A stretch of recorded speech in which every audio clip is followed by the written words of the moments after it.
За нещо много приятно за мен, надявам се за моите колеги, както за всички вас присъстващите приятели на този голям човек с това голямо сърце и с тази голяма глава, с този голям мозък. Нещо, което звучи така на всички езици, всички заедно. Happy birthday to you, happy birthday to you, happy birthday, happy birthday, happy birthday to you, happy birthday to you, happy birthday to you, happy birthday, happy birthday, Pancho, happy birthday to you.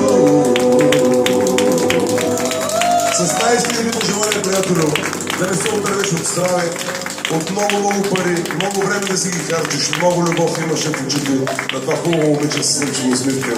Тия всички хора, които са тук с нас тази вечер, споделихте твоите сладки хубави емоции. И само ми позволи отваряне да кажа нещо. Викам, Данчо, купи си един камион, крайна сметка и села от дома. Той вика, няма си купя камион. Що да камион монтирам седалки, ще си купя автобус, да си говоря голямото семейство с приятели. Това ми стои си макара навсякъде. Да ви е жив и здрав, Данчо, за тебе продължаваме безкрайно колебание с специален хубав колоритен букет от песни. Започвайте, разбира се, с тая, за която ни изяди главата. За нашия рожденик, поздрав, алтейник, пламени и приятели. Айде, Данчо!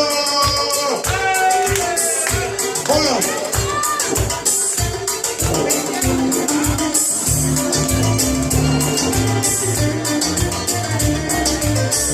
Αυτοί νυχταμένοι που τα μας μαζί, αυτοί νυχταμένοι που τα είμαστε μαζί, να πεις μακριά μου κρεβέτι το πρωί, αυτοί νυχταμένοι.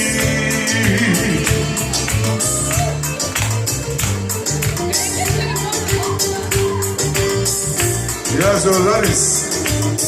Αγάπη μου σε χάνω, δεν ήταν γραμμένο, μα όσο δω στον κόσμο δεν σε μάτα προσμένω.